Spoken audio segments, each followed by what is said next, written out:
تخيل كده معايا إنك ماسك كتاب وعايز تقول لصاحبك ده كتابي، هل هتقول له this is I book؟ أكيد لأ. طب إزاي نقولها بقى؟ هنقول this is my book.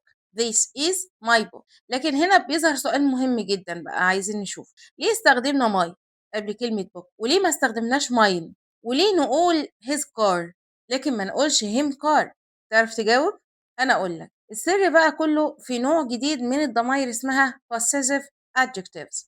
possessive adjectives أو صفات الملك. وفي حلقة النهاردة هفهمها لك وأشرحها لك بطريقة هتخليك عمرك ما تتلخبط فيها تاني. السلام عليكم ورحمة الله وبركاته. أنا إلهام حامد من إلهام إنجليش أكاديمي، ودي الحلقة السابعة من أقوى كورس جرامر عندي على القناة. و let's get started. أولا كده عايزين نعرف أصلا ما معنى كلمة possessive. معناها ملكية، صح؟ يعني كلمة بتوضح إن شيء معين بيخص شخص معين، أو الحاجة دي بتاعت الحيوان ده، تمام؟ يعني مش شرط شخص يعني. طيب اديني مثال يا مس. زي ما أقول لك مثلا this is my book. هذا بيكون كتابي. مين اللي بيملك الكتاب؟ أنا. علشان كده استخدمنا إيه؟ كلمة my. لكن ليه سميناها adjectives؟ مش ده ضمير يا مس؟ خدنا في الحلقتين اللي فاتوا ضمير الفعل وضمير المفعول، فدي ضماير زيهم. انا هقول لك دلوقتي ليه سميناها صفات مش ضماير. بص بقى يا سيدي، في نقطة مهمة جدا عايزة اقول لك عليها. رغم ان احنا بنسميها صفات ملكية لانها بتوضح الملكية، الحاجة دي بتاعت الشخص ده، ولكن هي بتشتغل زي الصفة بالظبط. هسألك سؤال، الصفة في الانجليش بتيجي قبل ايه؟ قبل الاسم. يعني مثلا لما نقول a big house، a big house، كلمة big صفة جت قبل كلمة house اللي هو الاسم.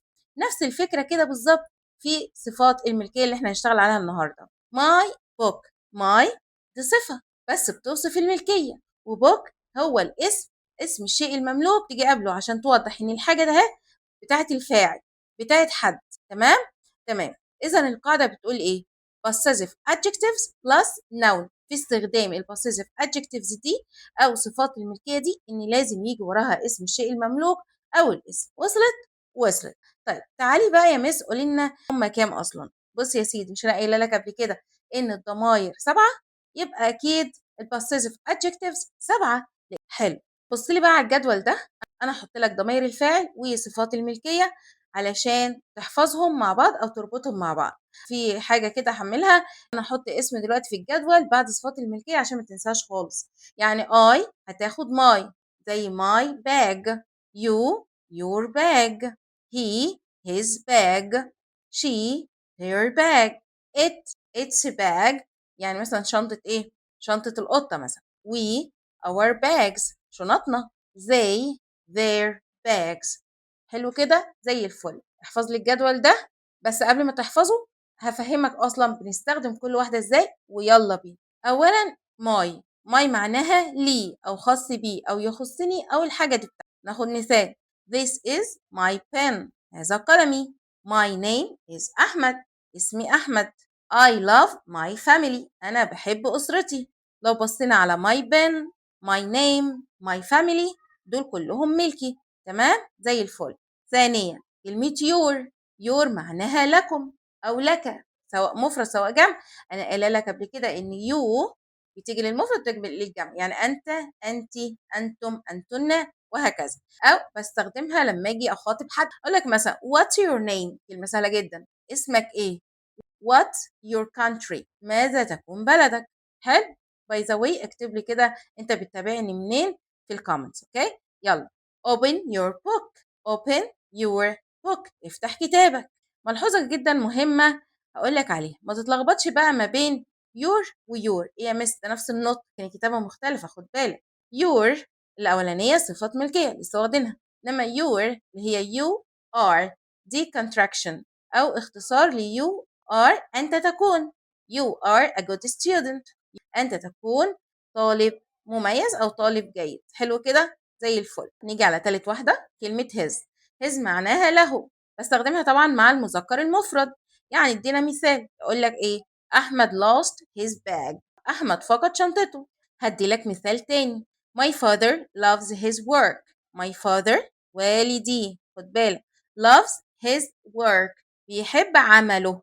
لو تلاحظ هنا المثال ده فيه 2 صفات ملكية، أول واحدة بتخص مين؟ بتخصني أنا. my father أبويا أنا. loves his work. his work دي بتخص مين؟ بتخص أبويا. رابعا بقى كلمة her.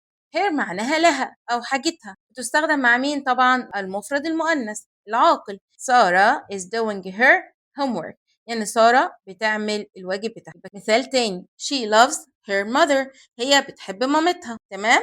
خامسا كلمة it's، ودي بقى من أكتر الكلمات اللي بتسبب مشاكل كده عند الطلبة. ليه؟ لأن هما بيتلخبطوا بينها وبين it's التانية، هقولك عليها بعد شوية. الأول بنستخدم it's لملكية الأشياء أو الحيوانات. مثلا أقولك the cat is playing with its ball. the cat is playing with its ball، يعني القطة بتلعب بالكرة بتاعتها. مثال تاني the company changed its name، الشركة غيرت اسمها. خد بالك بقى من النقطة اللي لسه قايلها لك من شوية. it's و it's اللي فيها apostrophe s. it's الأولانية طبعا للملكية. مثال the dog moved its tail، يعني الكلب حرك ايه الديل بتاعه. لكن it's اللي فيها apostrophe it is contraction، هي اختصار ل it is. لما اقول لك it's beautiful، it's beautiful يعني دي حاجة جميلة أو شيء جميل. سادسا our. our بقى معناها لنا أو خاص بينا أو حاجتنا، تستخدم مع لما يكون الشيء ده ملك لينا كلنا. مثلا لما أقول لك this is our school، this is our school دي مدرستنا. we love our country، احنا بنحب بلدنا. حلو كده. طيب آخر حاجة كلمة their.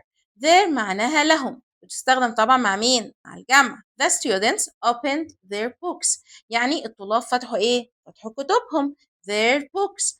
طيب they love their parents، they love their parents يعني هما بيحبوا والديهم. حلو كده زي الفل. امتى بقى تيجي this book is mine؟ دي بقى اسمها possessive pronouns، يعني ضمائر الملكية. دي موضوع الحلقة الجاية إن شاء الله. أتمنى إن أنت تكون فهمت الحلقات دي، هي سهلة وبسيطة مفيش مشكلة فيها خالص.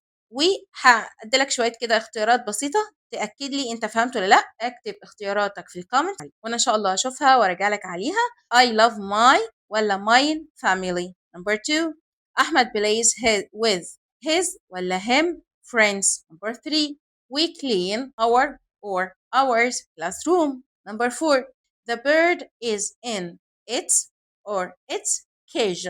Number 5 they finished their ولا them homework. وبكده اقدر اقولك ان احنا خلصت. لو لسه ما عملتش شير ولايك وسبسكرايب اعمل ده عشان يوصلك كل جديد وغيرك يستفيد. استودعكم الله والسلام عليكم ورحمة الله وبركاته.